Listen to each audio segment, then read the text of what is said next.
Okay.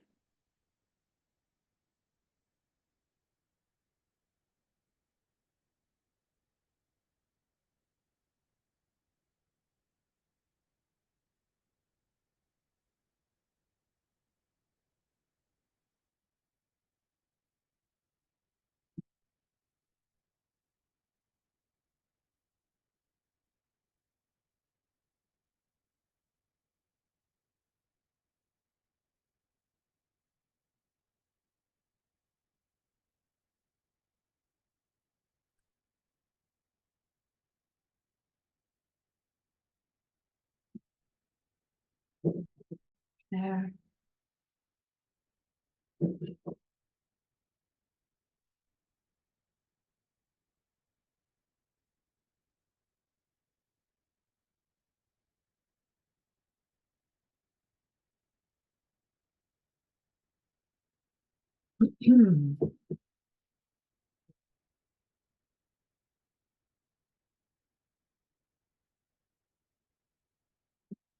All right, time in. Record to the cloud. All right, for the recording, welcome back. We are ACI Course 5, Class 5 already on June 20th, 2024. Happy solstice to everyone.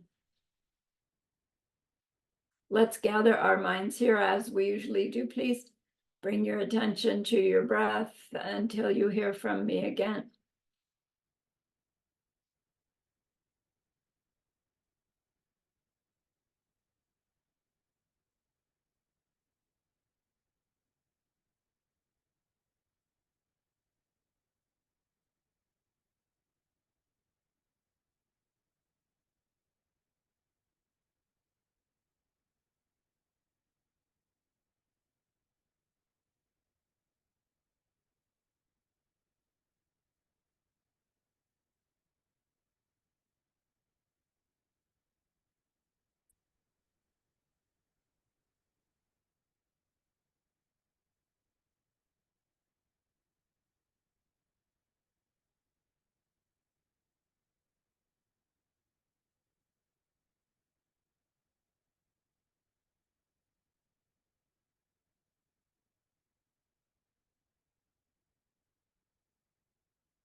Now bring to mind that being who for you is a manifestation of ultimate love, ultimate compassion, ultimate wisdom. And see them there with you.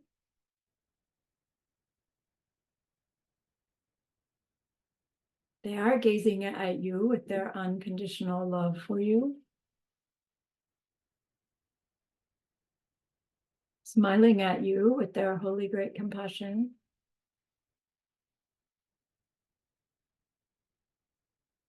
Their wisdom radiating from them. That beautiful golden glow encompassing you in its light.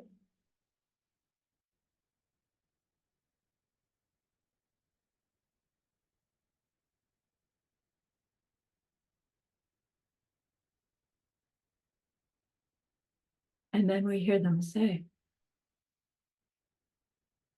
bring to mind someone you know who's hurting in some way.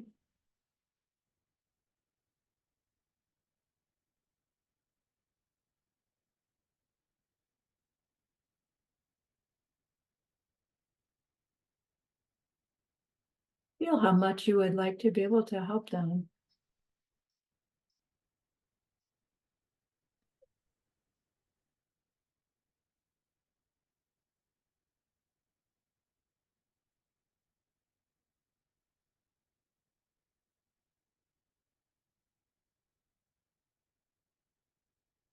Recognize how the worldly ways we try fall short.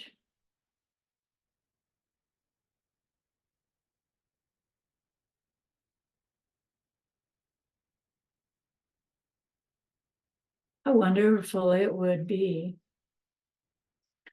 How wonderful it will be when we can also help them in some deep and ultimate way, a way through which they will go on to stop their distress forever.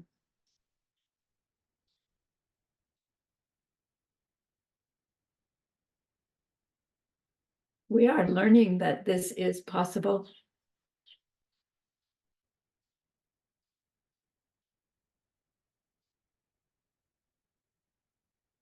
And so I invite you to grow that wish into a longing.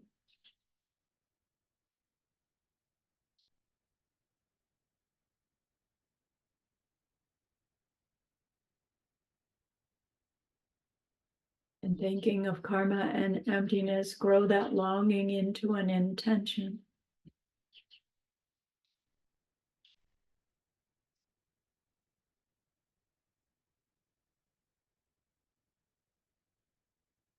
And with that intention, turn your mind back to your precious holy guide.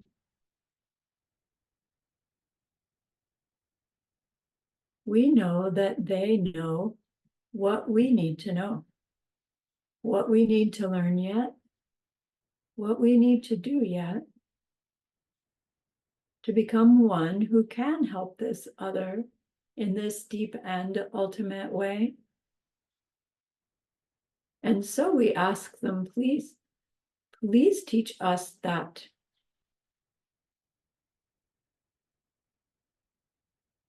And they are so happy that we've asked. Of course, they agree. Our gratitude arises.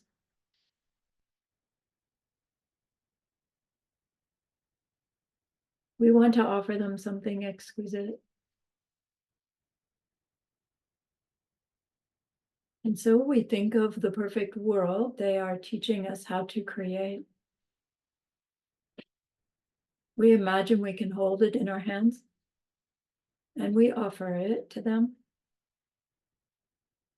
following it with our promise to practice what they teach us, using our refuge prayer to make the promise.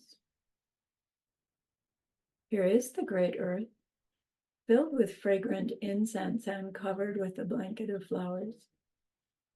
The great mountain, 4 lands, wearing the jewel of the sun and the moon. In my mind, I make them the paradise of a Buddha and offer it all to you. By this deed, may every living being experience the pure world. Idam Guru Ratna Mandala Kam Niryatayami. I go for refuge until I am enlightened to the Buddha, the Dharma, and the highest community. To the merit that I do in sharing this class and the rest. May we reach Buddhahood for the sake of every living being. I go for refuge until I am enlightened to the Buddha, the Dharma, and the highest community. Through the merit that I do in sharing this class and the rest, may we reach Buddhahood for the sake of every living being. I go for refuge until I am enlightened to the Buddha, the Dharma, and the highest community.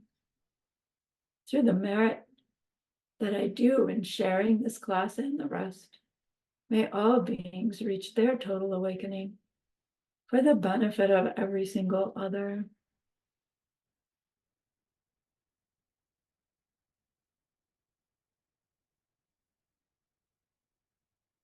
So again, listen to Source of All My Good.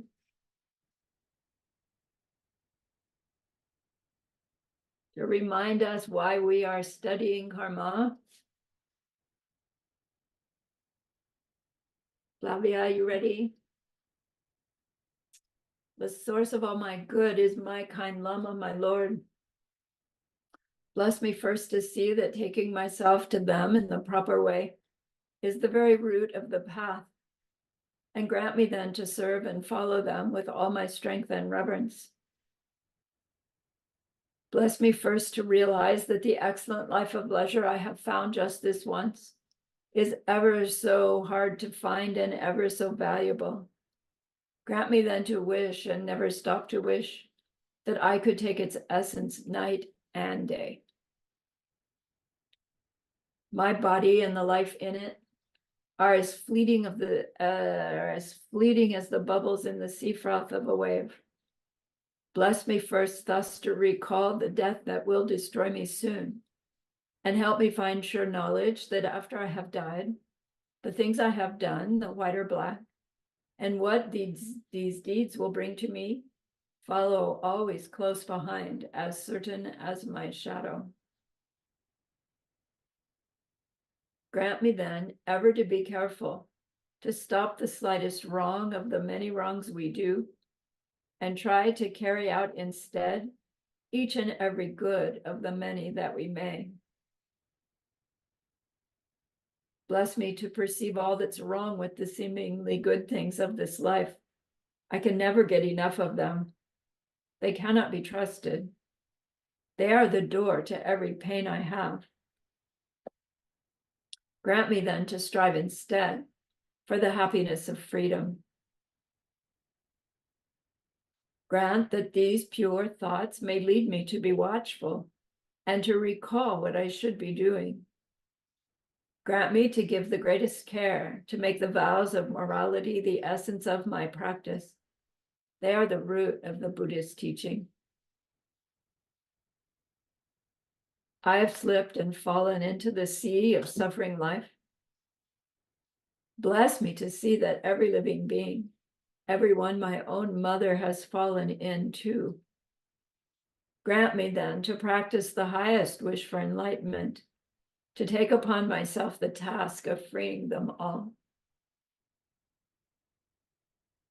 Bless me to see clearly that the wish itself is not enough. For if I am not well trained in the three moralities, I cannot become a Buddha.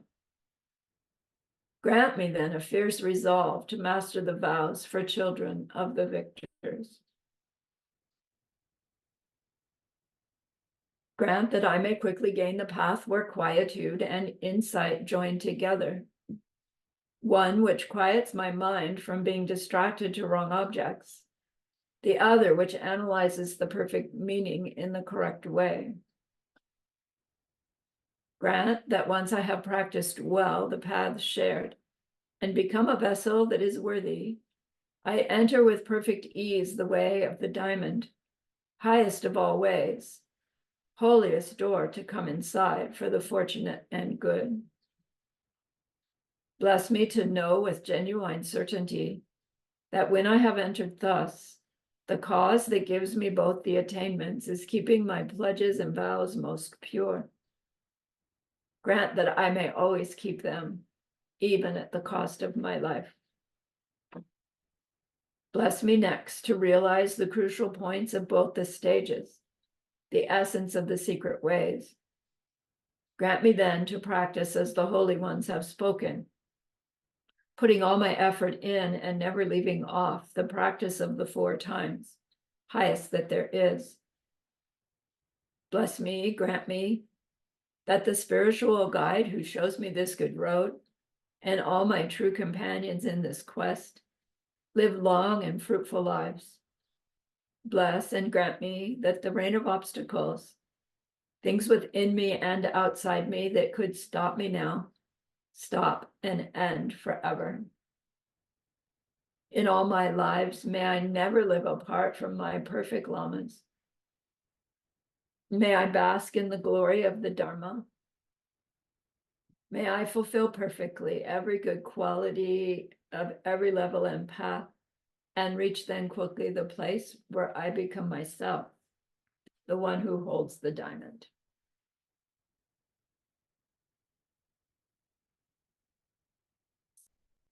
Last class, we learned these details about karma, just lists, of things to know about karma. One of them were those 3 time frames that a karmic deed can ripen in. It's called 3 types of experiences, but the English doesn't give the right idea. So we learned that there are karmas that we can do, whose results we will see in the same lifetime in which you collected it. And that there are karmas that we do whose results we'll see in the very next lifetime. And there are karmas that we do whose results we will see in any lifetime after the very next one. And where else could we experience a karmic result than this life, the very next one, or anything that after that? So it covers all the possibilities. Then secondly, according to Abhidharma level, Abhidharma Kosha text, there are 4 types of deeds that will definitely ripen into a future experience, which implies that there are some deeds that won't definitely. So of these 3 are not specific deeds, but some factor involved in the deed done. And one of those categories is actually specific deed, regardless of the other factors.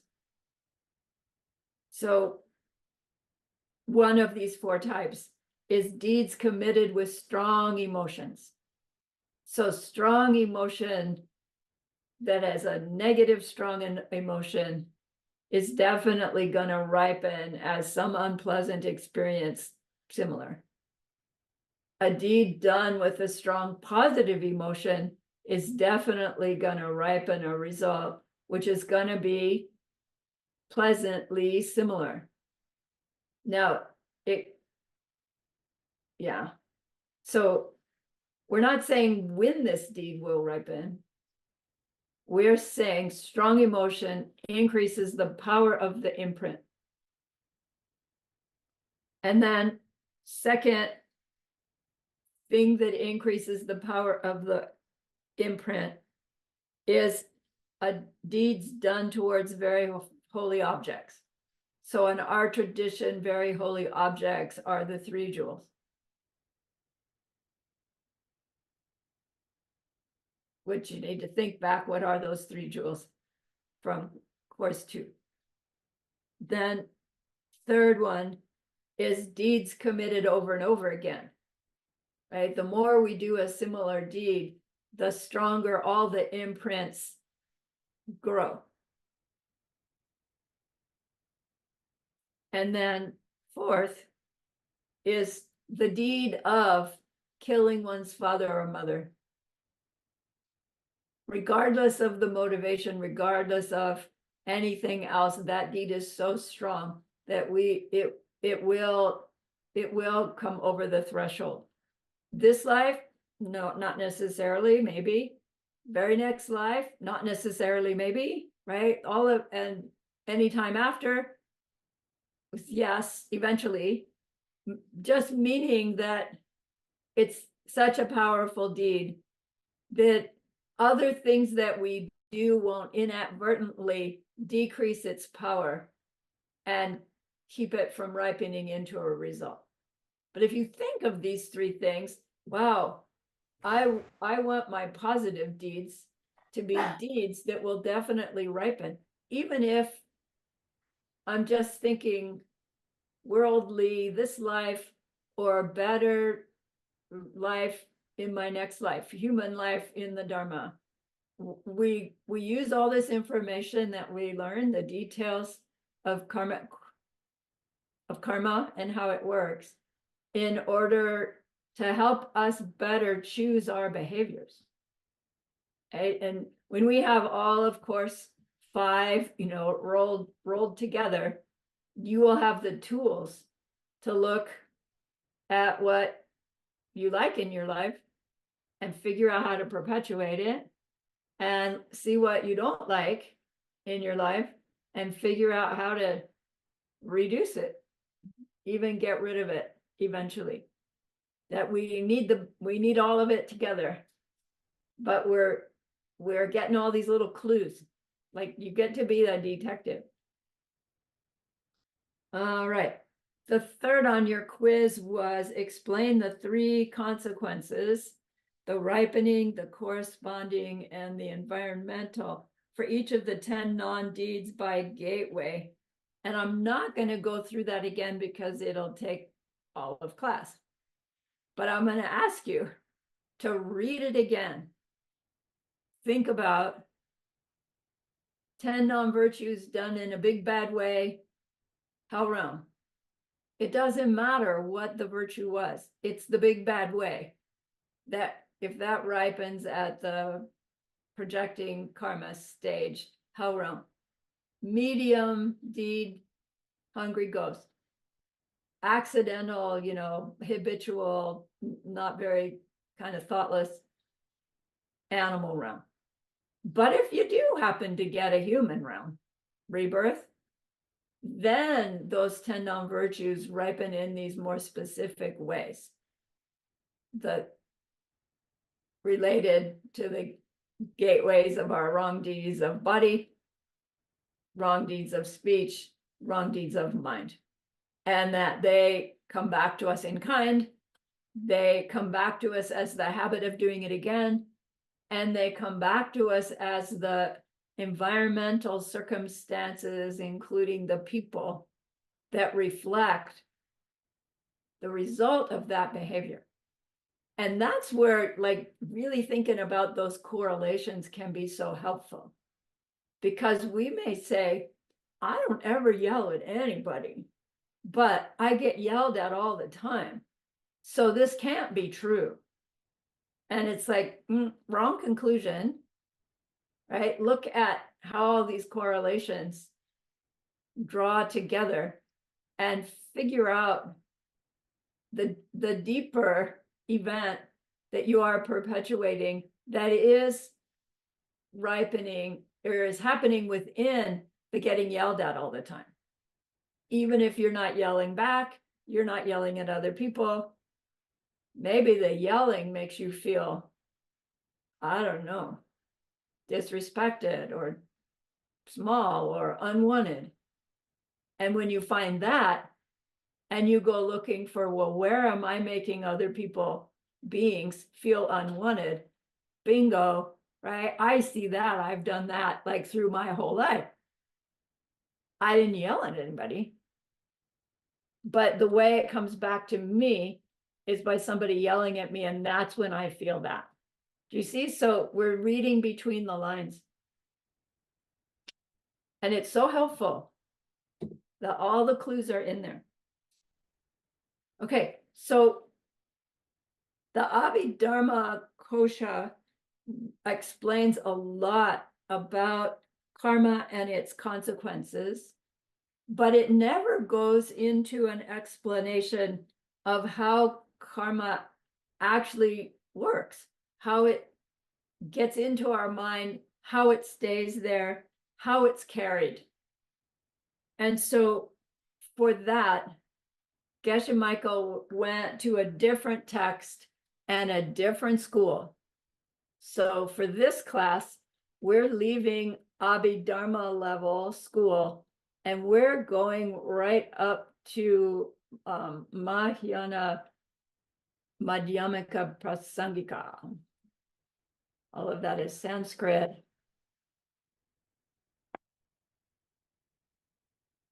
For greater vehicle, middle way, consequent school.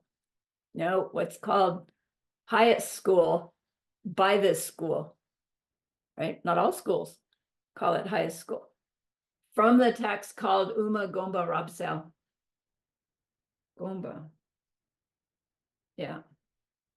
So now for this class, I'm going to ask you to hold your questions, because it's like the whole class is one long explanation. And until we've heard the whole thing, your questions will be premature. By the time you hear the whole thing, you will probably have a bazillion questions. And then right, I can stay a little while to answer them if they're right there. Probably they'll come up in between this class and the next, right? And we'll deal with them that way. So Uma means middle way. Madhyamaka. Gongba means real intent. And Rabsel means the total clarification. So the total clarification of the real intent of the middle way. Geshe-la calls it the total illumination of the real intent of the middle way. It was written by our hero Jetsun Kappa, whose dates are 1357 to 1419. Everybody knows that. All right. So the Prasangika Madhyamika school argues with the mind-only school called Chittamatra, which really literally means mind, Chittamatra only, Yogacharya, which means deep practice, and Sampa is the Tibetan for Chittamatra or mind only.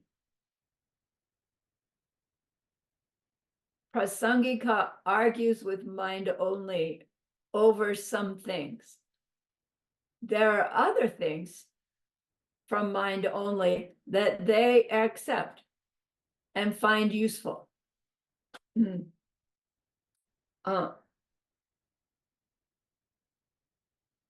Part of what Madhyamaka accepts from Sampa school is their explanation of how karma gets planted and how it actually stays and grows within our mind.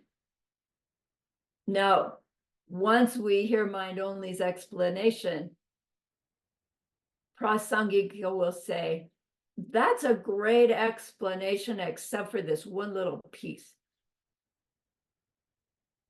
And we'll hear what that one little piece is as we get through this.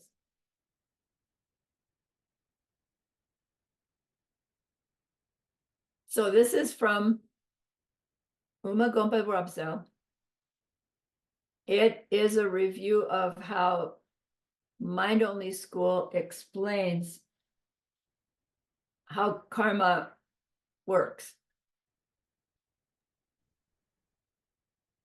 So suppose you do something, right? You yell at somebody.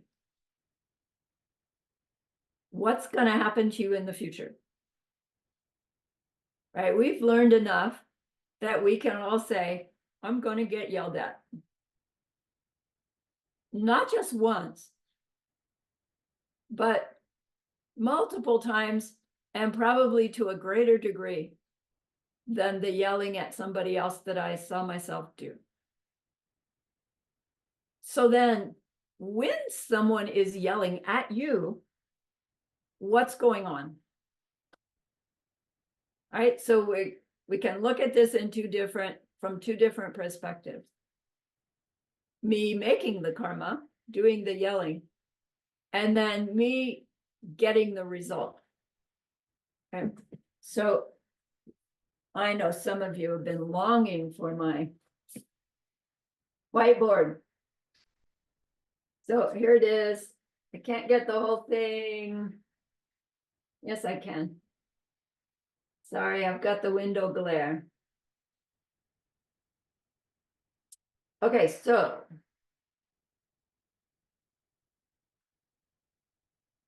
this diagram is the explanation in an idiom of how Mind Only School explains what's happening as we experience a karmic result. So here's this guy named Mickey. Mickey is experiencing this angry yelling boss. That's what it's supposed to look like. And there's three things that are happening right now. Three factors, three things that are present. The three things are called the Miki Namshe, the Miki Wangpo, and the Yo. So these numbers don't really mean first, second, third, but they mean there are these three factors happening. The Miki Namshe, Miki Wangpo, and the Yo. Got it? Can I put my board down? All right.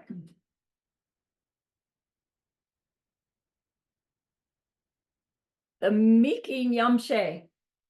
My little line was pointing to the back of Mickey's head, meaning into the brain where scientists would say that's the location of the brain that carries the visual consciousness. Abhidharma Kosha says so too.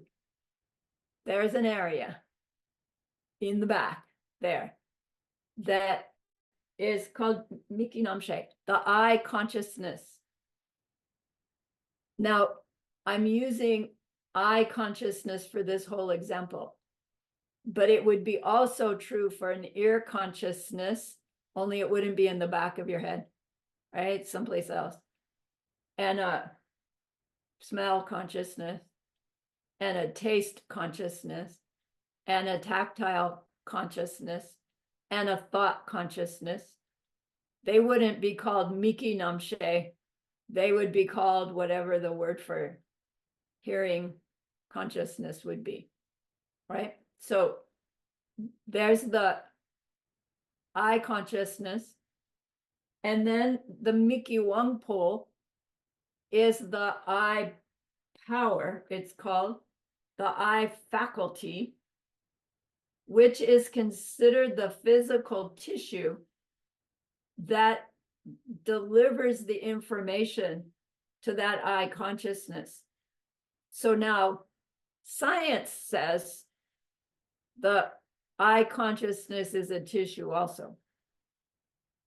Abhidharma says, no, the tissue is this Miki Wangpo. It's the retina, the rods and cones, right? All the factors that take in information that eyes take in, which is color and shape. And they send that color and shape to a location of consciousness that is specific to color and shape, that puts a little bit more information onto those colors and shapes. And then the third factor that has to be happening in any given experience is there must also be the yo, which means object. So that's the little yelling guy over here. So in order for me, Mr. Mickey, to experience that yo, angry yelling boss, I have to have the I power picking up the information, the I consciousness recognizing that information, and the yo, the object, being the information. So in those three places, like, where is the angry yelling boss? You know, ignorance says it's in the yo. This is saying, until you have all three of those factors happening, there is no angry yelling boss for me, Mr. Mickey, right? Until all of those three factors are arising, are happening, experiencing. It takes all three. So our eye consciousness, the Miki Nam She, is this awareness of color and shape. For ears, for ear Nam She, it's decibels. For smells, it's, you know, whatever you call those, odors. Each one has its own, unique. The Miki Wangpo is the factor that presents those colors and shapes unlabeled to the eye consciousness that registers, oh, red round, right? To the little Mr. Yule's upset face.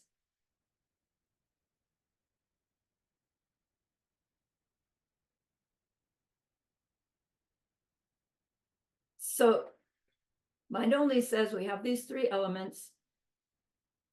We're actually looking at colors and shapes. They're sensed by the eye faculty, the Miki Wangpo. And based on that, the eye consciousness grows, the awareness of red face. We could say for angry yelling boss, that what's being picked up is the, you know, red around, Geshe said, and then decibels. And then the eye consciousness and the ear consciousness come up with red, round, angry face yelling. So maybe there's a nose consciousness at the same time, taste consciousness. Those are, you can see there's so much more secondary unless we're, you know, doing something more specific to them, like cooking, eating, etc. So our main world is driven by our Miki Wangpo and Miki Namshe and whatever the hearing one is. Right, those two, along with our tactile, probably makes up, I don't know, 90% of our experience.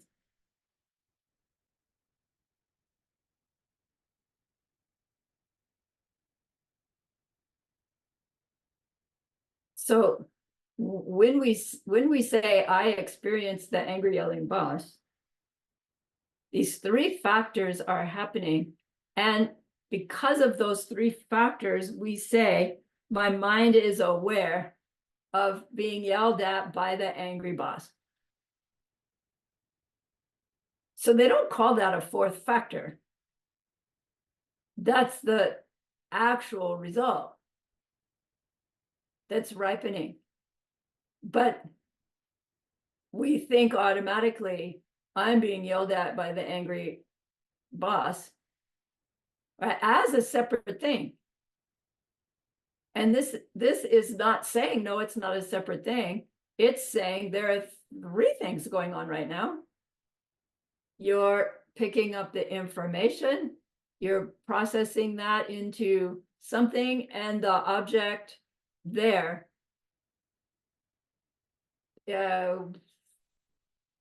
with the happening. I don't know how to say it. Okay, again, we're in mind-only school. That Yule is a functioning thing. It has some existence from its own side, not self-existent, of course. And so we're not talking about, does the angry yelling boss exist at all? We're trying to figure out how and why am I experiencing this in the way that I do? Because if it's pleasant, we want more of it. If it's unpleasant, we want less of it. So the better we understand where it comes from in the first place, the better we can figure out how to make more of the pleasant and less of the unpleasant. All right. It's the mind that comes up with, oh, angry yelling boss. It's not the Mickey Wangpo, and it's not the Mickey Namshe, and it's not the Yul. But without those three, the mind can't come up with angry yelling boss. So mind only school says, well, then there must be a mind that is the foundation within which all of this happens, because it's what comes to the conclusion, right? It's what makes the conclusion. So they posit this thing called the kunshi. And if you've been following the mixed nuts words text, and somebody else is doing a text from Mind Only School Perspective, they've been talking about this kunshi for a long time. In Sanskrit, it's alaya vijnana, which is hard to say. It means a basis consciousness or a foundation consciousness, also called a storehouse consciousness. I think that's what Geshe Michael uses mostly, storehouse consciousness. Only now he says, bless you, he says the refrigerator, which kind of throws you, it's like, come on. It's not. Anyway, storehouse consciousness. So Mind Only School offers that all of our karmic seeds rest in this kunshi until the time for them to produce their awareness. So all of our visually made karmic seeds reside in this kunshi until it's time for them to make their Miki Namshe, right? Their visual consciousness. These karmic seeds are called bakchaks. Bakchaks. It really does mean seed.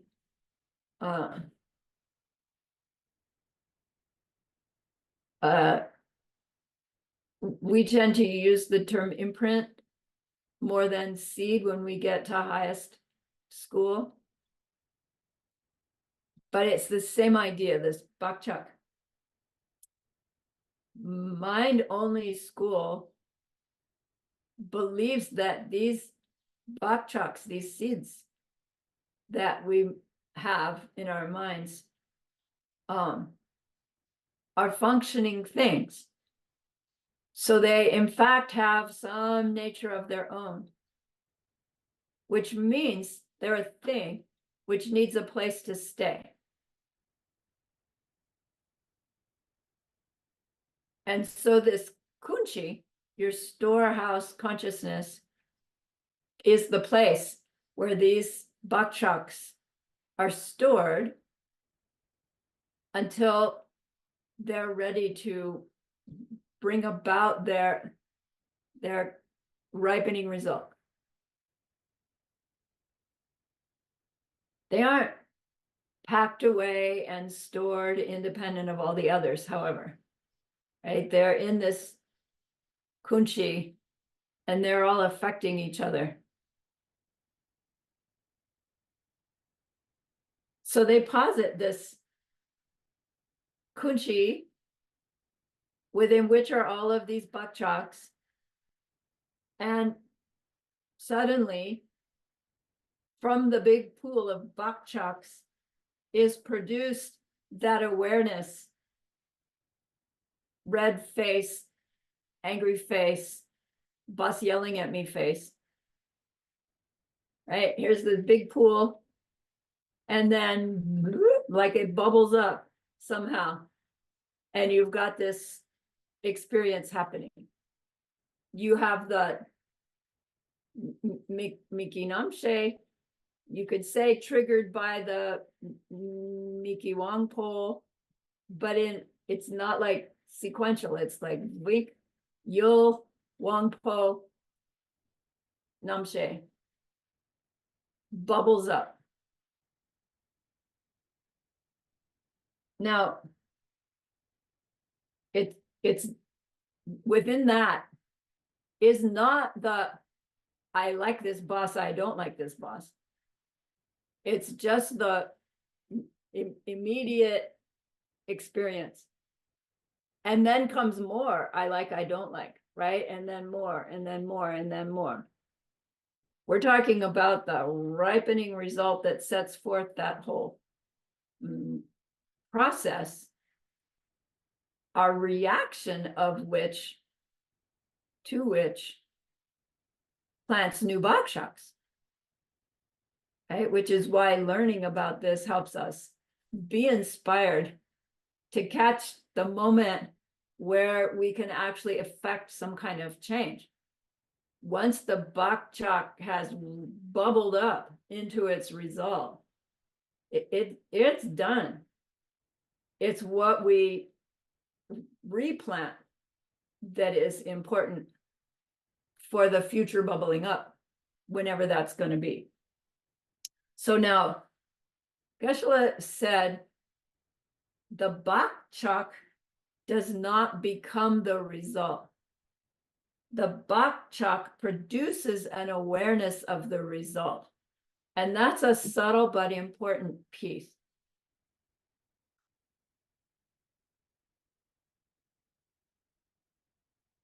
Now, all the schools say there are 6 consciousnesses, 6 of those namches. The eye consciousness, the ear consciousness, nose, smell, taste, tactile, and thought. That makes 6, I think. Mind only school says, you know what, we need 2 more to really explain our experiences. One of those is this kunchi, now called the Kunchi Nampar Shepa.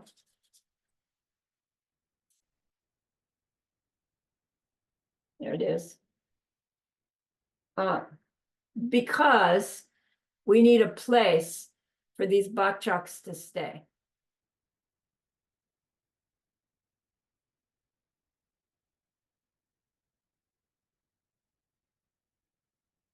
This is the piece that middle way consequence group says, you know, you don't really need a place for those seeds to stay, because, bless you, they aren't a even subtle material thing that needs a place. They are this energetic imprint that flows along, and we'll talk about what they specifically say later. But this is the only piece that highest middle way disagrees with in this mind only explanation, is that the seeds don't need a place to stay. So you don't really need to posit a Kunchi Nampar Shepa, a specific refrigerator state of mind. Middle way doesn't say there's no kunchi at all. If we're calling the kunchi like the overall or basic mind, thing we call mind. But as we study further, our explanation to ourselves of what we mean by mind is going to shift.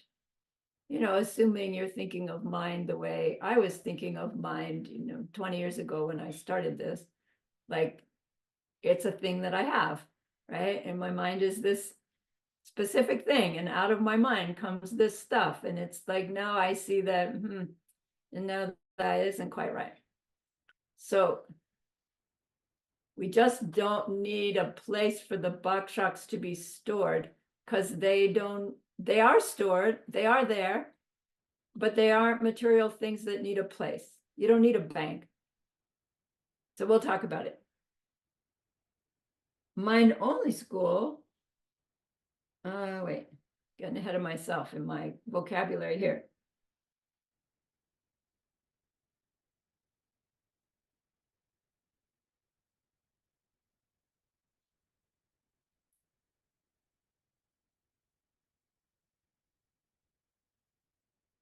So what's happening when these bok choks bubble up out of the Kunchi Nampar Shepa into my experience, angry yelling boss, me being yelled at by angry yelling boss.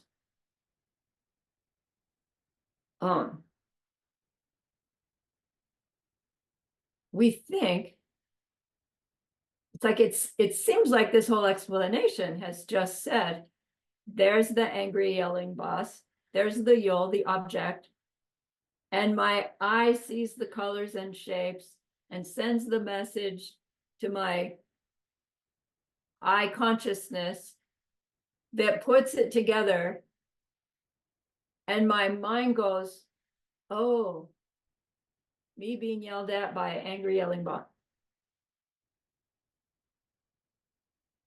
But mind only says this is incorrect. They say the my eye seeing the colors and shapes and the my eye consciousness gathering it together,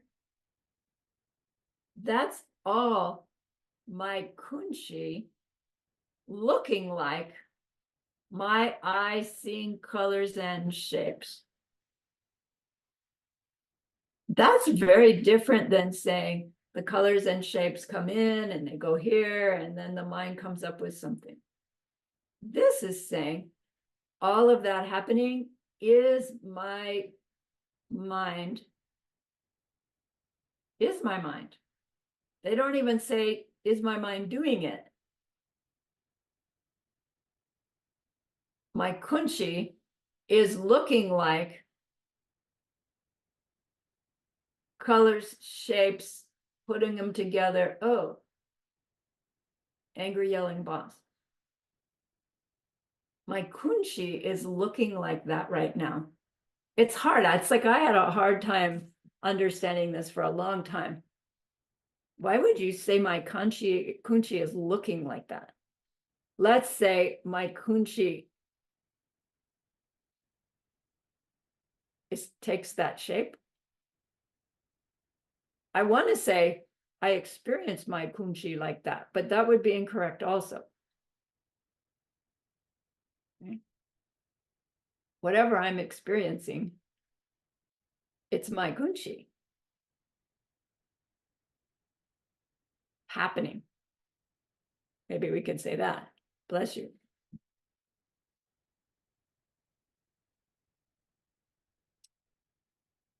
So the kunshi shape-shifting is what we mean by bakshak's ripening.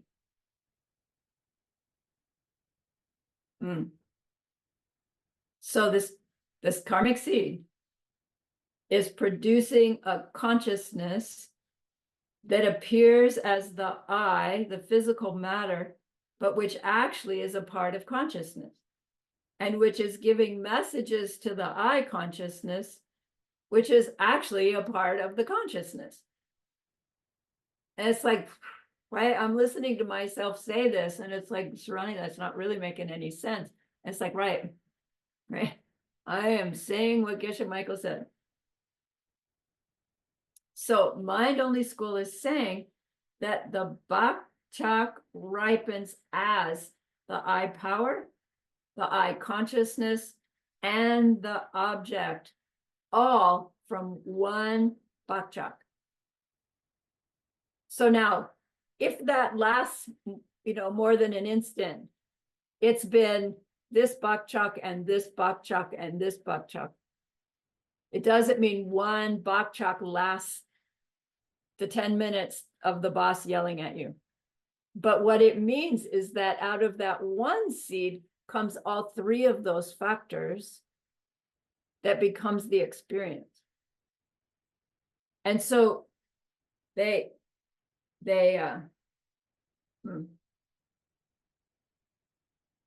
so Mind Only School is known for saying that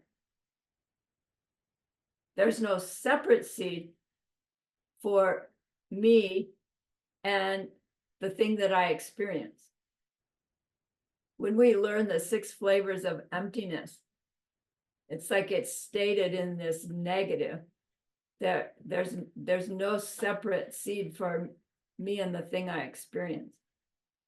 And it's referring to this, that the imprint that goes in has those 3 aspects to it: an object, a sense consciousness, and a sense power.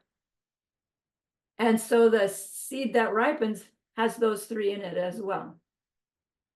The reason that's significant is that even when we say, oh, you know, I believe in karma and karmic seeds, and then we complain, and my boss was yelling at me, and I know it's my seeds ripening, we are still thinking that there's the karma for the boss over there, and the karma for me over here, and the karma for the interaction, and that's incorrect. Particularly if we're letting ourselves think the karma for the boss to be here is actually the boss's karma. Because that means it's still their fault for yelling at me. And that doesn't help us. If we still have a reason to blame them, even in the slightest way, even if we call it karma, we're giving up our ability to change. So, one karmic seed ripens my eye there, the colors and shapes, and the mind's interpretation of those colors and shapes. And so Mind Only School says, all of that's coming out of our kunchi, not coming out of it. All of it is shape-shifting our kunchi constantly. So really, there's nothing but our kunchi that we're experiencing. But that doesn't mean, oh, you're the only existing thing. Because those things that the kunchi is ripening are being ripened as existing things out there. And so they are.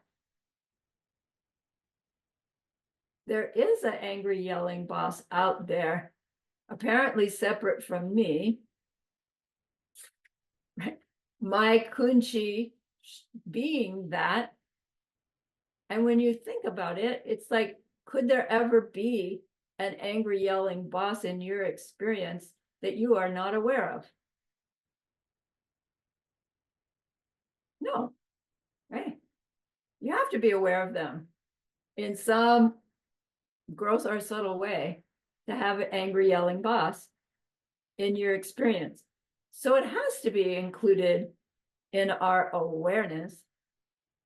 And when we understand what we really mean by my awareness, we'll see that, in fact, that angry, yelling boss is my own mind, not my intellect, not my thoughts, but my consciousness. Consciousness unique to this subject side might be easier instead of my, right?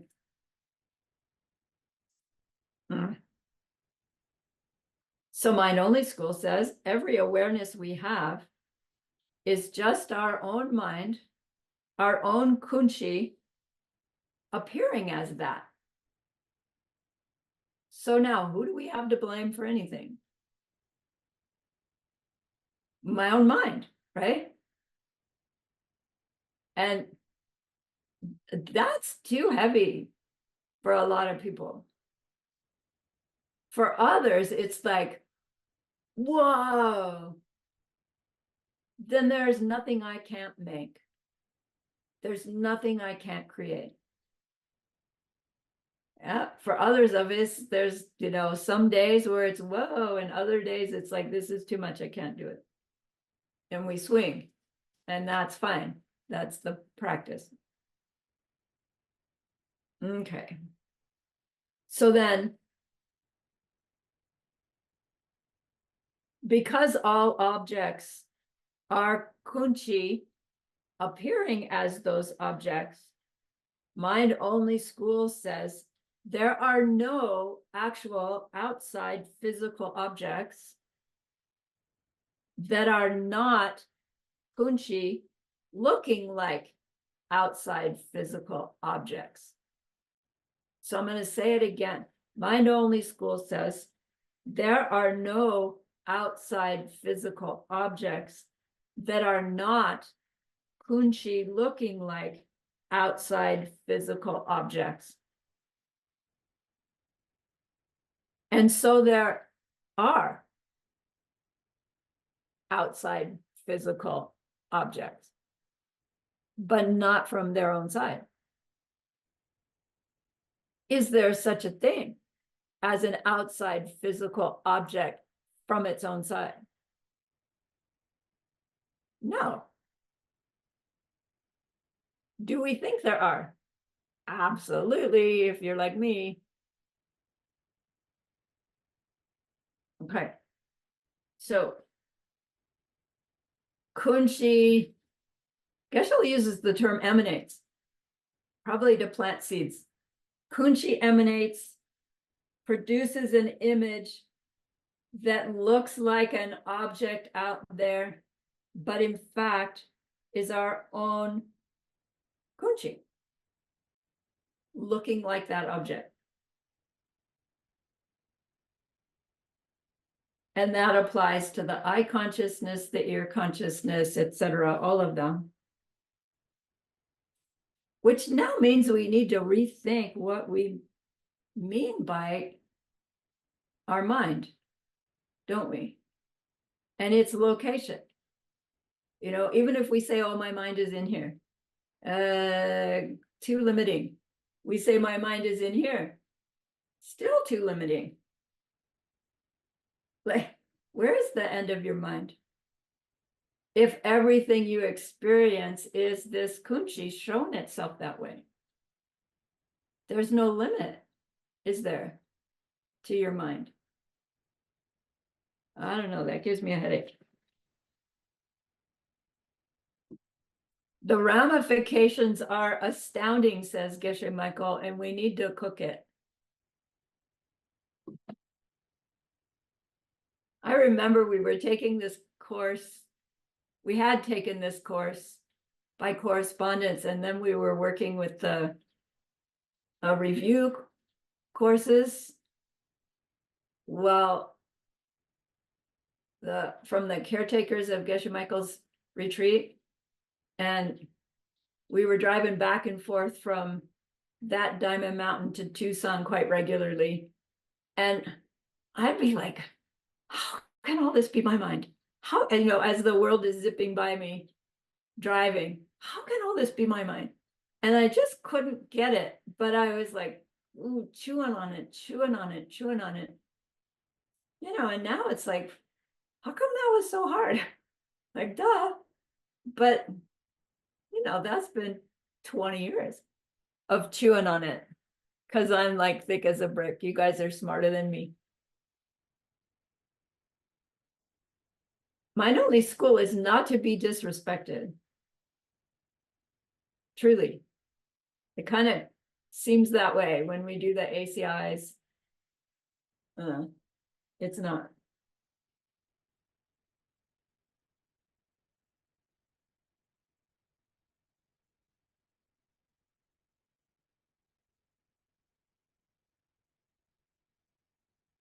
So mind only school says, look,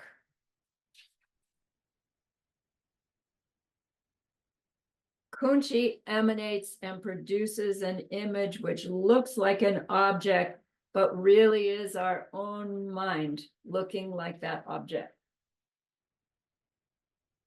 And see how it does it? Those mental seeds, right? This pool of mental seeds produce the object, the power to apprehend it, and the awareness of it, all coming out of the one seed, right? And then the next one seed that keeps it going, and the next one, and the next one, and the next one. But every one has all three of those. Every one of those bubbles up into all three.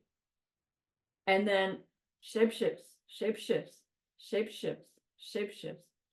All of it, this thing called kunchi. One's own kunchi.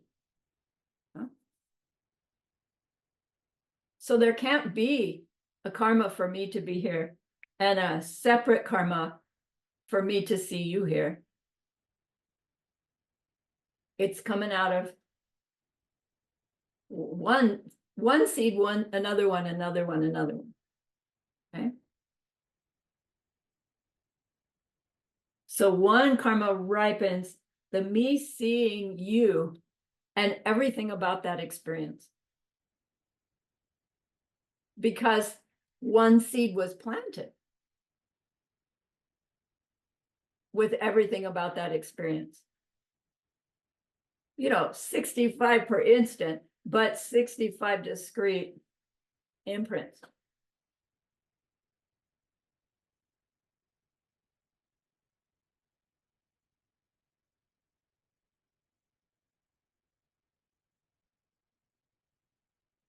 So Geshe-la said, how can we ever be aware of anything that is not my consciousness? And that explains why everyone can have differing experiences, and it explains why we can all have similar experiences, but not identical.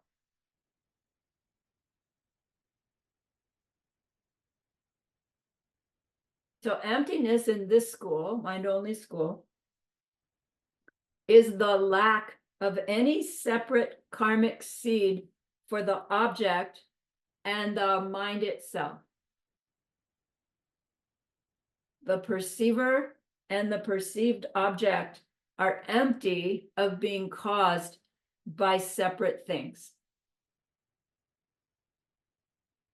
Mind-only school emptiness.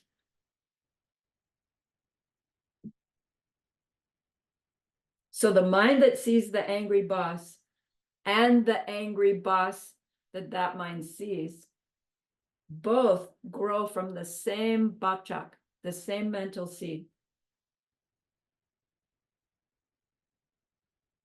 Which mind?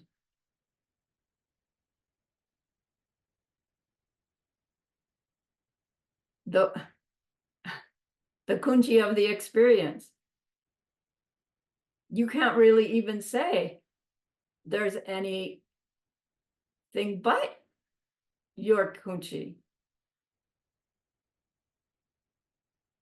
So the boss who has their own mind is part of my kunchi ripening, them having their own mind. So does that mean I'm the only thing that exists? No. Okay, not at all.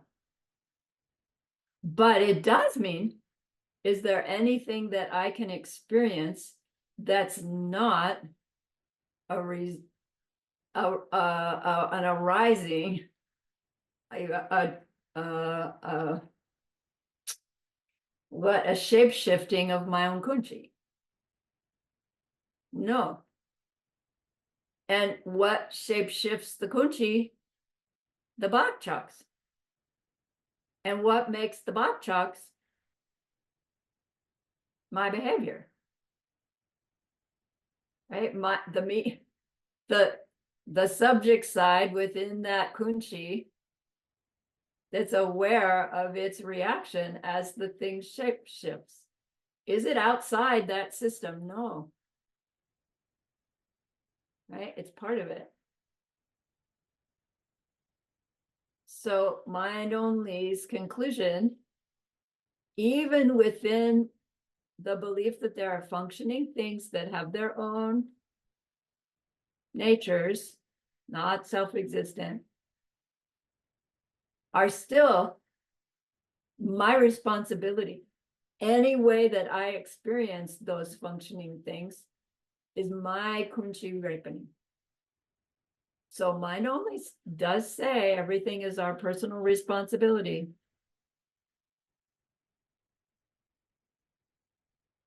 All right, let's take a break.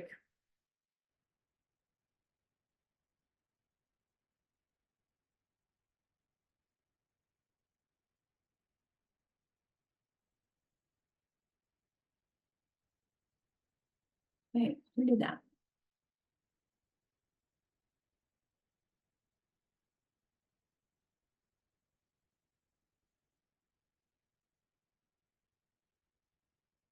Okay. So I'll say it one more time. Our entire experience of our world is just us experiencing our own kunchi, our own karmic ripenings, looking like our world out there. And so it is. If it's pleasant, it came from kindness, bakchaks.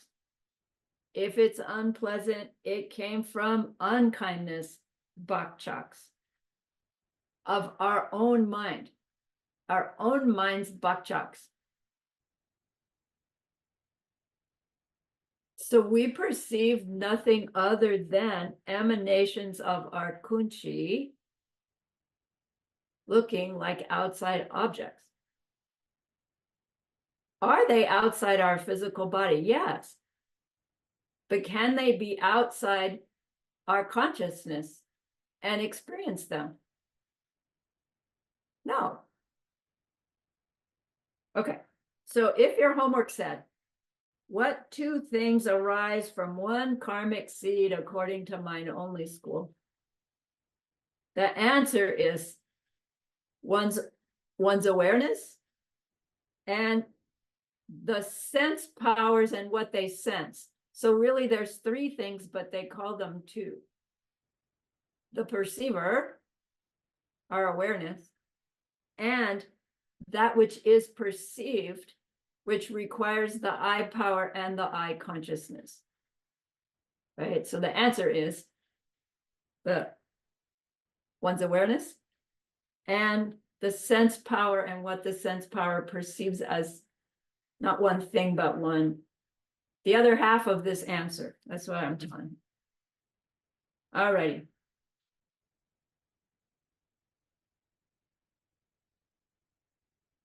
So once that bakchak ripens, it bubbles up and the kunchi shapeshifts. It's too late to change that perception.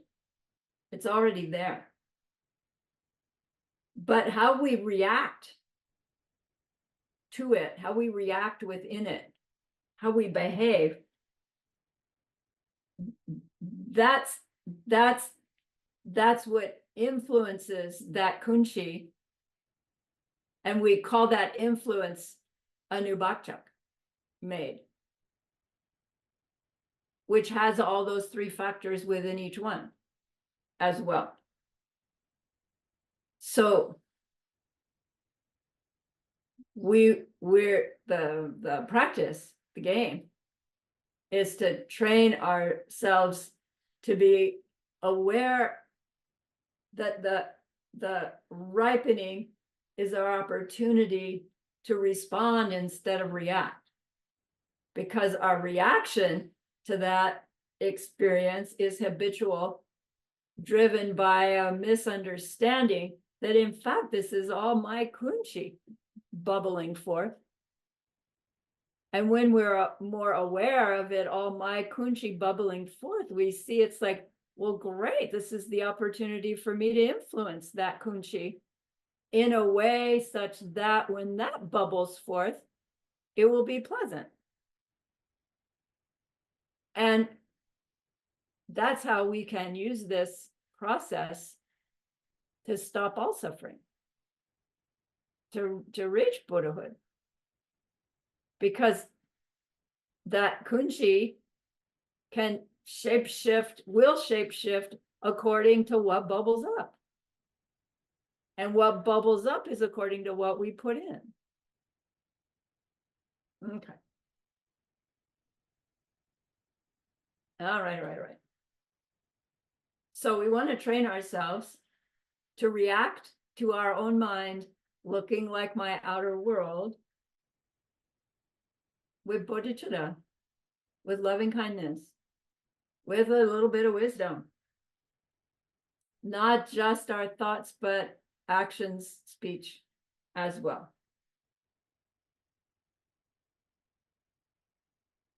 Which is why morality is the basis of this transformation we want to make. Because morality means avoiding harming others, helping others, second level, doing both in order to get enlightened for the sake of all sentient beings, third level. It's the bok choks we want to plant.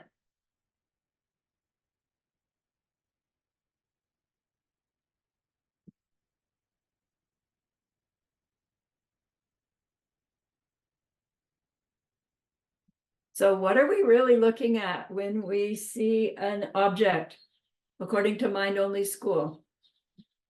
We're looking at the kunchi itself, not meaning we're outside of it, looking at it, meaning that's what our awareness is, the kunchi.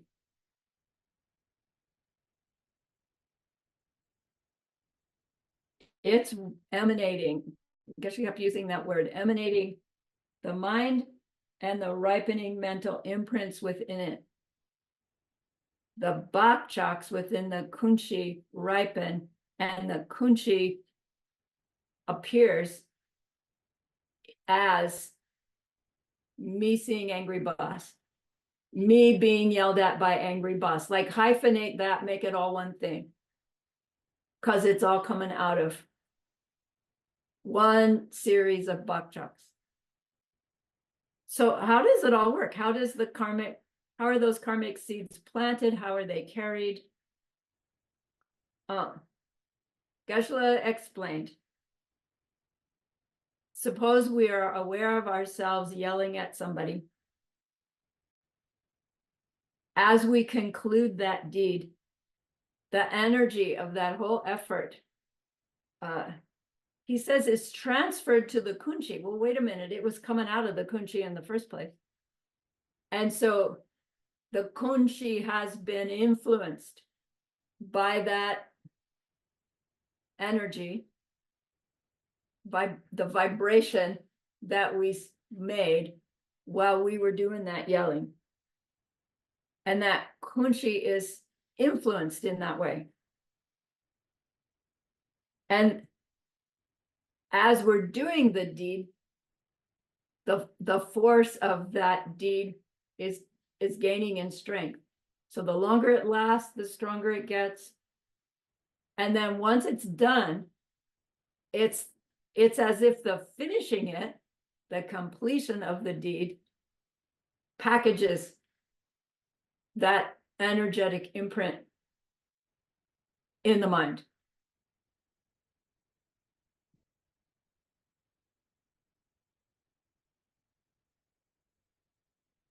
We are aware of ourselves doing the yelling.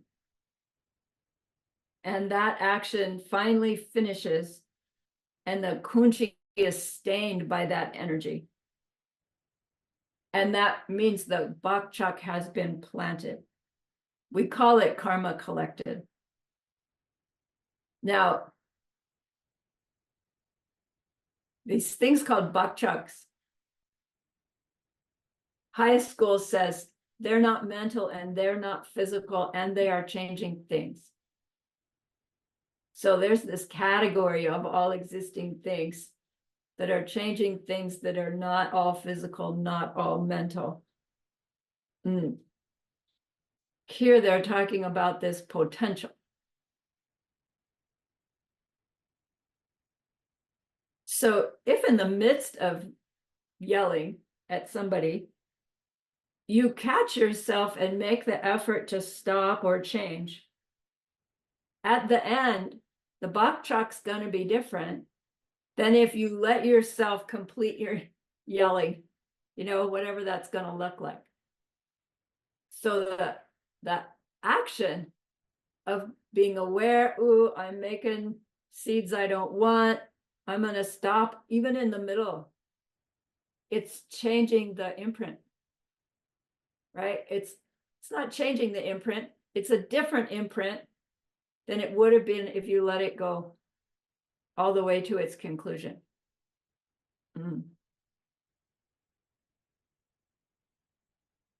As we work with that system and we cut off our habitual, negative buck truck planting that we're justifying, and we stop making them so completely, so strongly, the next ones that ripen will be able to do that a little bit better, a little bit faster.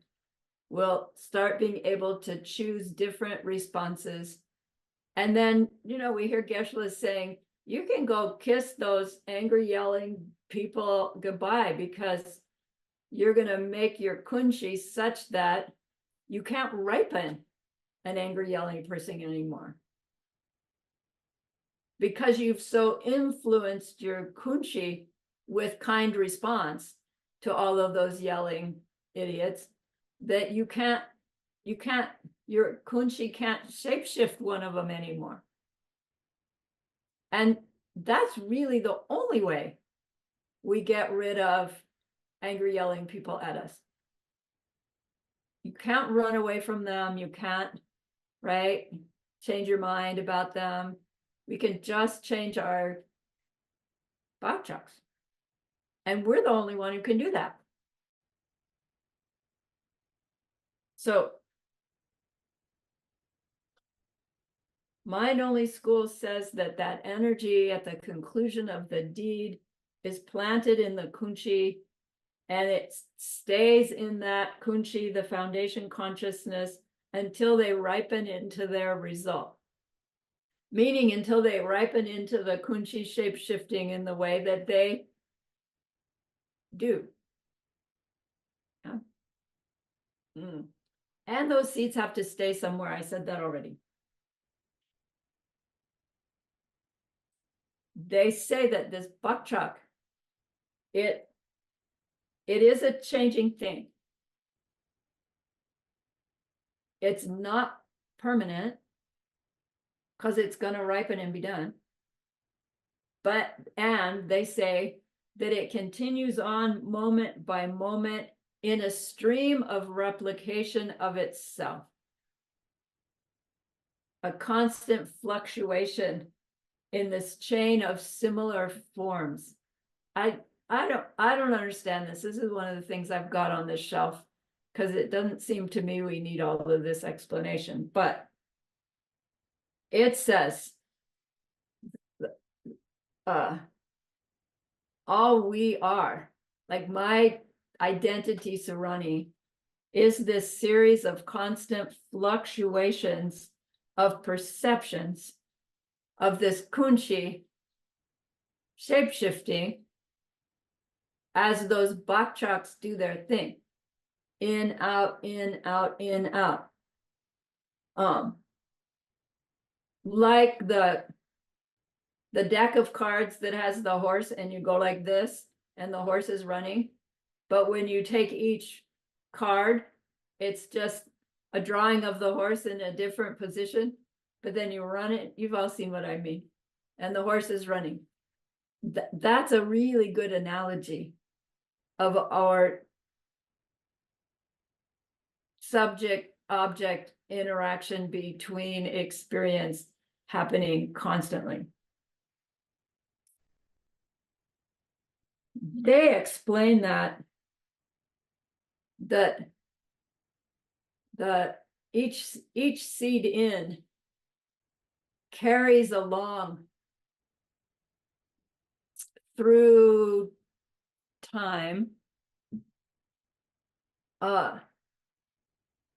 like a billiard ball that touches another billiard ball, and the second billiard ball moves because the first one touches it. And it's like he's using that analogy because as one billiard ball touches the next one, there's a transfer of energy. It's not that a bakchaks touch another bakchak, they say, but rather that a given bakchak like goes along, impacting itself. Like, this is why it's like, I either really don't understand this, or mind only's like just explaining something because they feel they need to. The bakchak isn't static, is the point. It's influenced by something all along. Geshe said in the end that for a being who still is stained by ignorance, every bakchak has within it that ignorance stain, and every new bakchak has in it that ignorance stain. And because of that similarity, they strengthen each other. And so our seeds of ignorance keep gaining strength. And their details, like you have a seed of being angry, and then you do a deed where instead of in the midst of being angry, you do something kind. That's so different from this seed of being angry that it actually detracts a little bit from it. Probably not enough to wipe it out completely the way we could with a good 4 powers, but enough to decrease it. But a full-on anger, new full-on anger seed would like add to the ones before. So it's more like how sound deadening works. You know, you have this decibel and you give the opposite decibel and they go to 0. I think of karma as influencing each other more like that. That if you do a equal and opposite reaction, then those two are gonna negate each other. But then that's not quite right either, because you don't want to negate your good seeds, right? You just want to use your good seeds to negate the old seeds and get good seeds to grow. And we can do that. So my analogy doesn't quite work either. So I see myself, I'm aware of myself yelling at somebody. My kunchi gets colored by that. That color carries on, either growing or diminishing, until it grows in enough strength that my kunchi looks like me being yelled at. And I am. That is my experience. And then I react. I put a new stain. The old stain is done and gone. I put a new stain by my action. And that system is happening constantly. And my perception is me and my world, me and my experience. All right.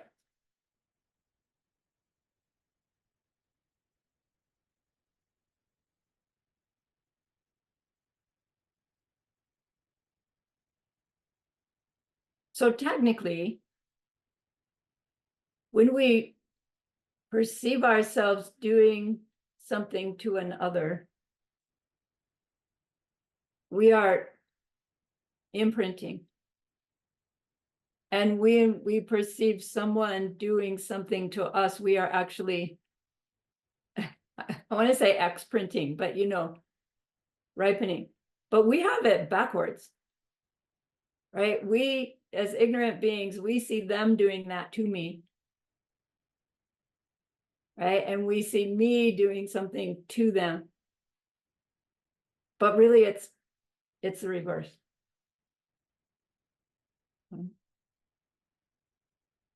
Okay.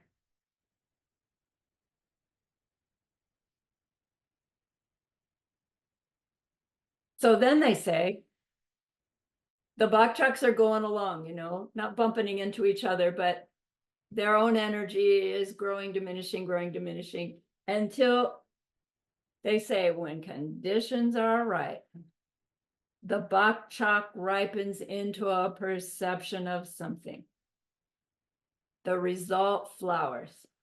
And that's just so vague. When the conditions are right, it's like, come on, we're back to something outside me that influences my bok chock's ripening, and that's not what they mean. It's when the conditions of the bok chock itself are right, that's the one that bubbles up, that shape shifts our kunchi. If the conditions are right for the one that I planted when I yelled at that other person, makes that be the one that shape shifts my kunchi, then I experience somebody yelling at me with all the subtle details of the experience, all coming out of that series of bok chocks that are shape shifting my experience in that way.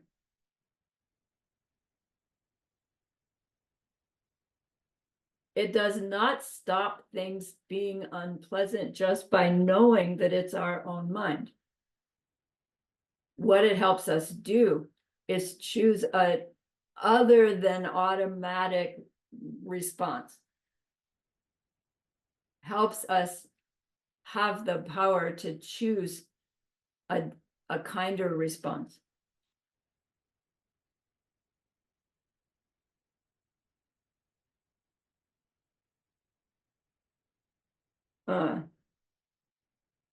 So someone asks, you know, why does karma grow? Why doesn't the energy as it flows along deplete itself? Because that really seems more what we see in our world, is that, you know, energy will dissipate, right? Isn't that thing about chaos prevails? And their answer is that it's the ongoing ignorance that feeds the system, which implies that if we can stop, if we cut the ignorance, that we would no longer feed all of those seeds. You know, if we could cut it all in one fell swoop, none of those seeds could ripen. That doesn't tend to be how we do it, but right, you can see how the gateway of Arya has this powerful impact, because we are no longer feeding all of our bok chucks the ignorance that keeps their power growing. Right? So then every perception is actually starting to detract from those bok chucks, the ignorant bok chucks. You're planting wisdom ones. All right. So I said that mind only says there's two extra consciousnesses. The other consciousness that they posit is called the klesha consciousness, or the mixed up consciousness, the mentally afflicted consciousness. And this is the consciousness that is aware of the kunchi and misinterprets it due to our ignorance. So it's ripening with the kunchi's shape shifting, and it's the misunderstanding that perpetuates those bok chucks. It's the ignorance, right? that makes all our mental upsets.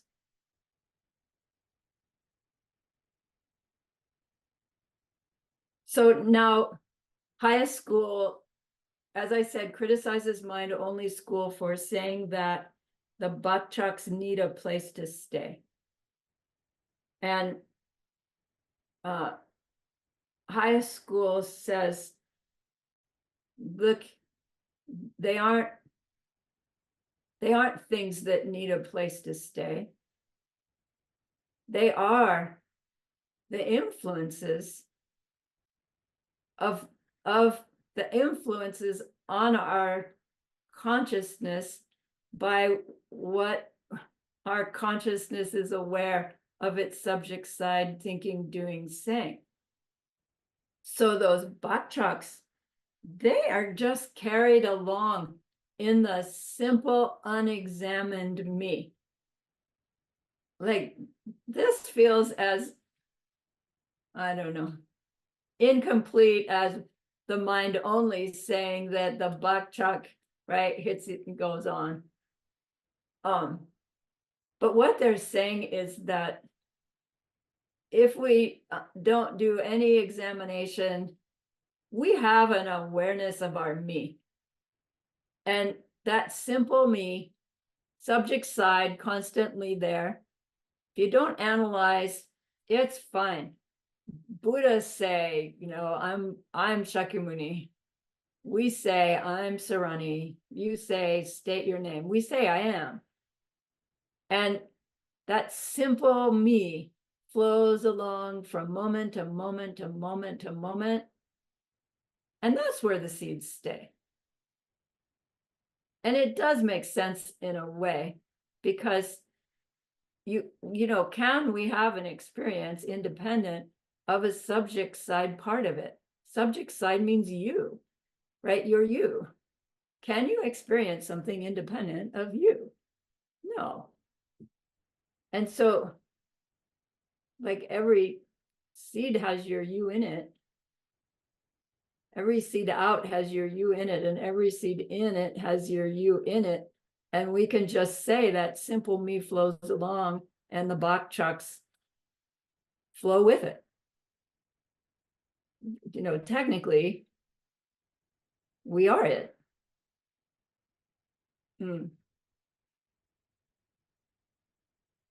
So karma is planted in the me and stays in the me. And the me is that me that's changing, changing, changing, changing. Never the same 2 moments in a row, but never not existent. So this very process that we're calling karma, imprints of what my me is aware of me doing, influences my very conscious awareness of my me and what it's doing, and influences the me and what it's aware of doing. We are the process. And within that process, there's always the subject, the object, the interaction between.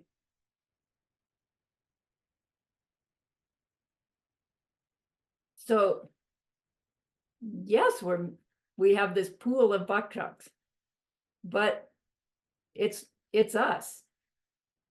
It's not me with us refrigerator that it's all inside. It is our me and my world happening. And we want to say, no, let's like freeze frame the whole thing and figure out where everything is. But that wouldn't be helpful, because it never freeze frames. Okay. So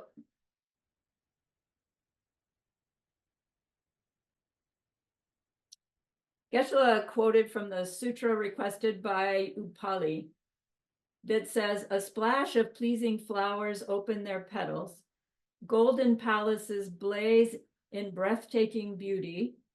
Look for their maker, and you will never find them. For all these were built of conceptions. The world is an invention of conceptions. Meaning, our our own conception means you take information and you come up with a identity. So this is saying, you know, who made Buddha paradises? Acme Construction Company? No, the ripening mind of the being who planted the seeds for Buddha paradise. Who made the hell realms? Acme Construction Company? No, the minds of the beings that are experiencing themselves there.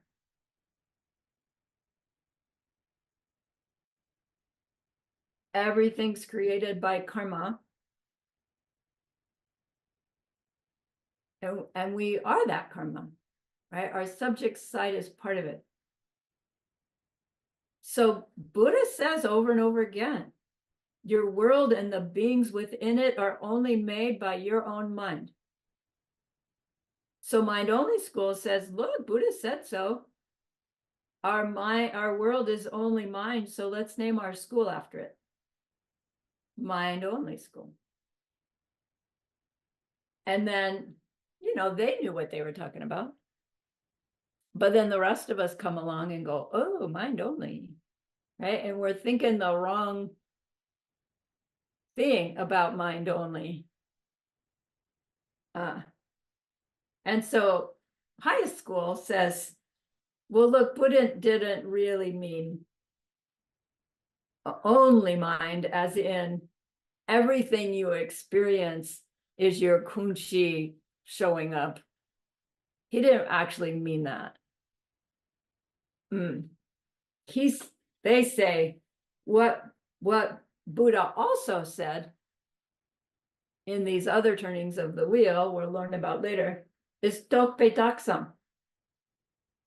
Tokpe means by our own perceptions, and taksam means just labeled. What Buddha meant by mind only is that our world is made of our own perceptions and how we label them. It's only subtly different. Our world is made of our own perceptions, just labeled that way.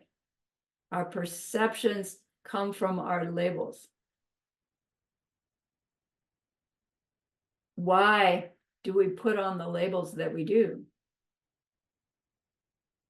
Those are results of karma, right? Bakchak's ripening. You know, you could almost say kunchi shape shifting.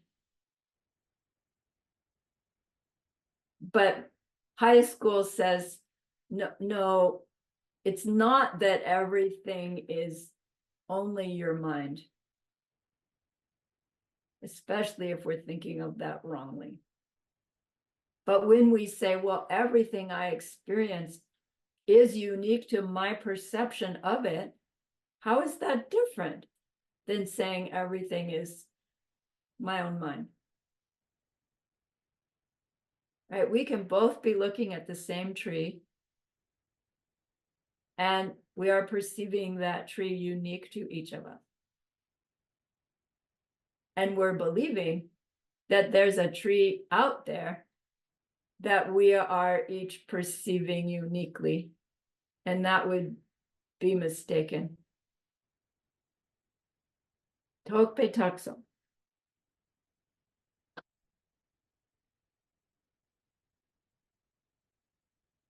High school says the I consciousness takes in information, indications. The I power takes in indications. The I consciousness, like, processes those indications. But it's the mind that puts it all together and says, oh, angry boss yelling at me. All driven by these bakchaks. So same conclusion. Why do I take those indications and make angry yelling boss? I'm being forced to do so by the imprints I made. What imprints? Something similar. right? Result of having yelled at somebody. So what do I want to do? Well, for sure, I don't want to yell, but maybe I can lie to get him to stop. Maybe it works, maybe it doesn't. If it works, I'm likely to try it again. But what's the result of lying to somebody? Is it getting them to stop yelling at you? Was that anywhere in the correlations to lying? Oh, people will stop yelling at you. No, the result of lying is people don't believe me. People lie to me. My place becomes mistrustful. I have the habit of lying again. So when we understand the scriptural results of certain deeds, even if we think in the moment of something negative, oh, I could do this to get out of that negative, and we recognize, no, that's just going to come back to me in a different bad way. I'm not going to do that one either, because my notsa and tralyu kick in, right, as we're trying to choose our reaction. Same for a pleasant experience. Do I want to perpetuate it? How do I do that? All right. So what is really happening according to Prasangika? We take certain indications, we form a mental image, angry boss, and mistake the mental image for an angry boss out there. And we've heard this explanation before. We take indications, we form a mental image, angry boss, and mistake it for an angry boss out there. And then react. It's the process of conceptualization happening constantly. So why do we interpret indications as angry boss? Is it by choice? No. It's by bakchak, by karmic seed. The seed ripens in our mind, and it makes us see that information as an angry yelling boss. And it's real. We've never seen anything other than something that was a ripening karmic seed. We can't. So again, the game is to use up all our lousy bakchaks and make new ones that aren't lousy. And every instant of our experience is an opportunity to do that. Every detail of our world is this: ripening karmic seeds into the label we put on and take to be them doing that to me. Right? So when an unpleasant thing happens, it's a ripening of a past nastiness. If we can experience it and not get mad, then it passes without replanting more negativity. No, one series of bakchaks gone. They won't come back without planting new ones.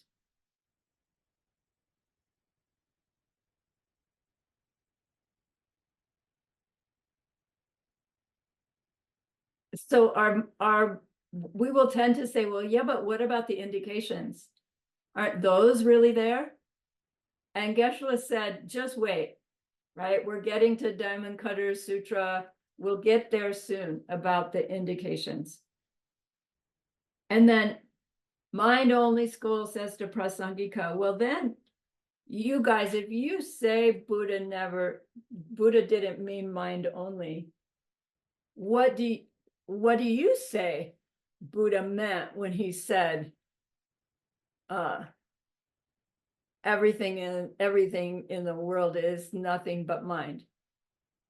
And Prasangika, they give two answers. One is stated as a negative and one is stated as a positive, and we see this recurring theme. Meaning, something that they want us to know is not, and something they want us to know that is. So they say, Prasangika says, Buddha wanted us to know that things are creations of karma, but not the creations of some creator being. So when he said, oh, the world is mind only, he meant your own mind, not some creator being that we can then give responsibility to for our unpleasantness and our pleasantness.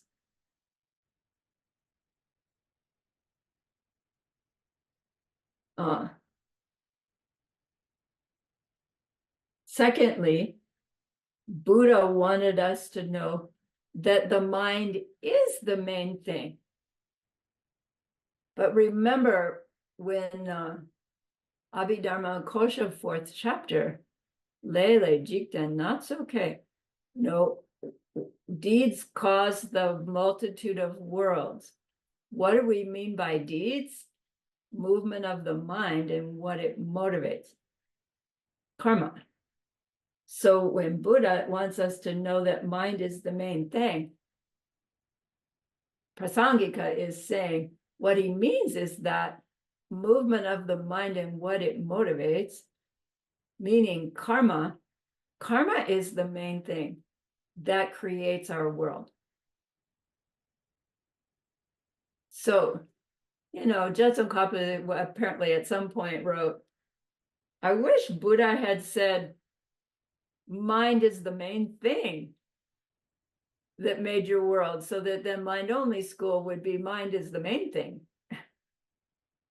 I don't know why he didn't just say karma was the main thing, except that during Buddha's time, people believed very strongly in karma. And what they meant was fate, duty, right? A very, very different thing than what I see myself doing imprints on my mind and creates what I see. So Buddha really couldn't say karma drives the world, because it would have been misunderstood by just about everybody who already knew what karma was. Do you see? So he had to use this other term, mind only, but meaning movement of the mind and what it motivates. And then within this mind, he's talking to ignorant beings. It's our mind's ignorance that makes us do the things we do, that makes us experience the things we experience. It's our ignorance through which we perpetuate our samsaric world, where everything is either outright pain, the pain of change, or pervasive pain, like all three going on at once, probably. Perpetuated by our misunderstanding of where pain and pleasure really comes from. Perpetuated by the belief that what I do now brings me what happens next. And unfortunately, a lot of times it seems to. And now and then it doesn't work. But we make excuses for why it doesn't work.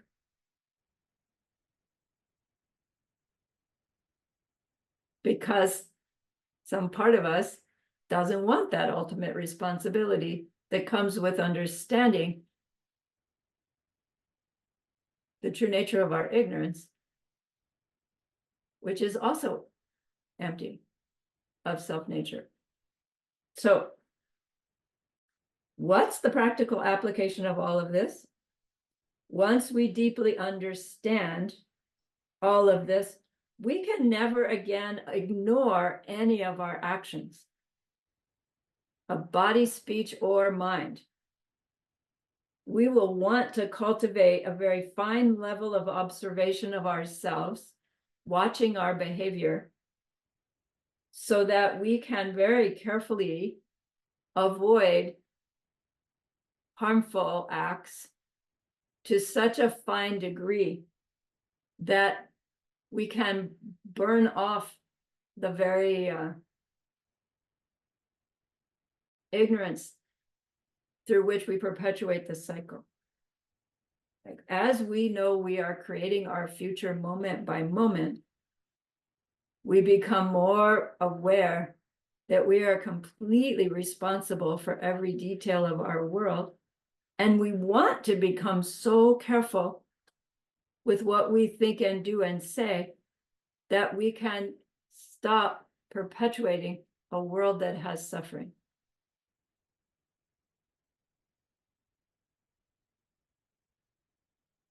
How do we choose our new behaviors? We look at our vows. We look at the 10 non-virtues for what to avoid, and we explore what they look like in the opposite to train ourselves in what habits we want to grow. It's really, in my opinion, more fun to work with the 10 virtues and how I can put those into practice than it is to walk on eggshells over, am I doing a non-virtue? Show myself what the virtues look like and do those. Because you can't do a non-virtue and a virtue at the same time. They're opposites. Okay. All right. Whoa, in the nick of time. I think this is the end of my vocabulary. Yes. Okay, class 5. We will go through all of this again and again and again throughout the course of your ACI study. And like, if you're new to this information, like, chew on it, think about it. Be fine with not understanding it exactly perfectly. Read the reading, do your homework, read the student notes, work with it and explore it. Try to explain it to yourself. Pretend you can explain it to a 12-year-old and fine-tune what you think it's saying. It's worth the effort, right, to grapple with it. All right. So remember that person we wanted to be able to help at the beginning of class. You will use this material sooner or later to help them stop their suffering forever. And that's an extraordinary goodness. So please be happy with yourself. Technically, it's all coming from you. So good job, past you. And think of this goodness like a beautiful glowing gemstone that you can hold in your hands. Recall your own precious holy guides. See how happy they are with you.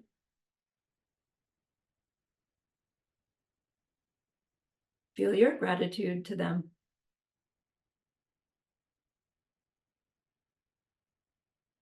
Your reliance upon them.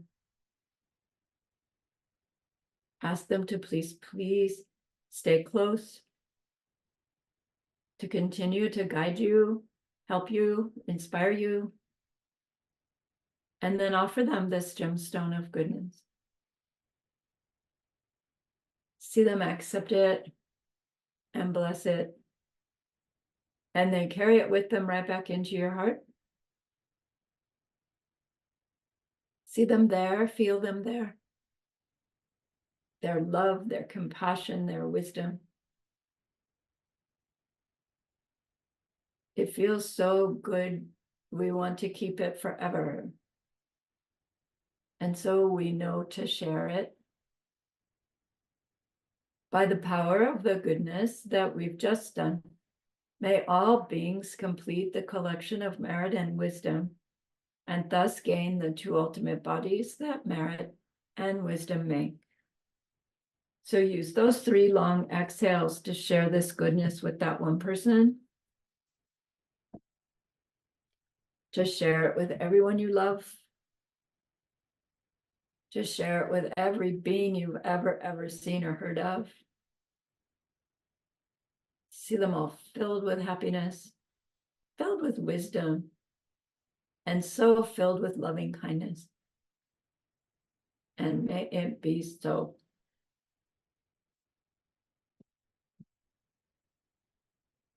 Okay. Thank you for the opportunity to share. That's a really hard class. I'm stopping the recording.